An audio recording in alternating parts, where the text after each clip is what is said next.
Shout out sa mga basher dyan, no? Dagan ng utana og natingala sa kuha. Ano daw dali ra kay naghan akong followers. Na bago pa man unta ko nagsugod og buhat og content, ana pa siya. Idol. Ano dali ra kay naghan imong followers. Usa may imong sekreto. Murag ni suporta guro dahil murag ni suporta guro sa imo ang mga parente, higala or silingan or pablos trabaho. Ang tinuod, mga basher na sila. Wala gyud na sila kasuporta nimon tanan. Dili na sila nagasuporta sa inyo tanan. Naipipila mga parente na ako nagasuporta. Maiya pra. Ug atong mga silingan, maiya pra nagasuporta. Ug kaubos trabaho, maiya pra nagasuporta.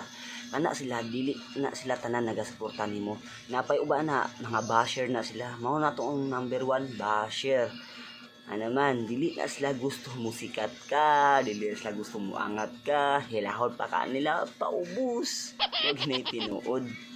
No? Kana mga followers na ako nagasuporta sa kuha. Sagaran na, dili na ko kaila. O, dili na ko kaila. Sa milyon-milyong tao sa kalibutan, no? Sa kadagang tao. Muna nagasuporta sa inyong mga vlog o content. Sagaran ninyong mga kaila, basher na sila. No? Basher na sila. Kana imong video makita nila sa imong timeline. Tapos dili gyud na mo tan-aw ingon pa kana vlog na po ni Kong Home ra magangayan. Dili na gyud mo sikat. Tanaon pa ka. Pag dili tinuod. Tapos tan-aw dili gyud na mo tan-aw. Scroll na scroll. Baski sumot na like dili gyud na mo like sa imong video mo tinuod. Matik. Boy timan ayaw huna-una magbuhat kag content or vlog tungod daghang kag kaila, daghang kag parente, daghang kag amigo, kauban sa trabaho. Ayaw na huna sila nga naman dili gyud sila mo suporta nimo.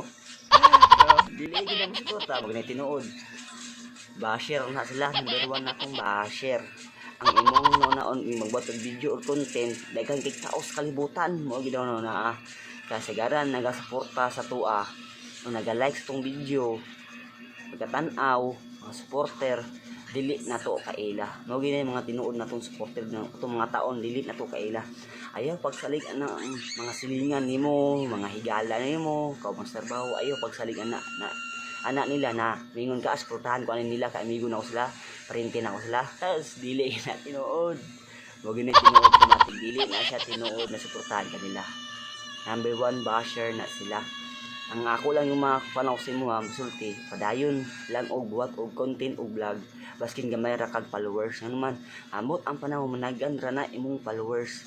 Ayo pagsalig sa imong mga kaila paningkamot sa imong sariling sikap kay kani atong gipangbuhat kumbaga i-enjoy lang nato ang atong imong content creator, enjoy ra nato. Ayaw na di ko mag-content na siguro, dili lang ako mag-vlog kay kamera ko followers. Ayaw na kay daghan ka ayaw tao sa kalibutan, milyon ang tao sa kalibutan. Nang ang imuhang nauna focus lang kasi mong gibuhat na content, vlog, enjoy lang nimo. Ayaw na kamera ko followers ba, dili siguro ko mag-vlog siguro, yung marag followers, mundang ko ani, ayaw ka discourage. Ayaw gyud ka discourage. Idol kay nganuman, kay once ma-discourage ka, wala, sayang imong paghago. Sayang kay imong panahon, gihaguan nimo na imong video. Gigastuhan nimo na puhunan, no? Nagugol ka na og oras panahon para makabuhat kag video og content karon. Discourage ka ayaw padayon. Dayon ayaw pagsalig na imong silingaw parente na suportahan ka. No naon nimo daghang kay tao sa kalibutan, milyon. Unay mga supporter nato sila. Ano kana dili to mga kaila. Unay number 1 mga supporter nato kan dili nato kaila. Daghang kay salamat sa inyong mga kamatik og idol padayon sa imong gibuhat na content. Ayaw ka discourage. Kaya lang daghang salamat sa inyong lahat. I love you so much mga bashir.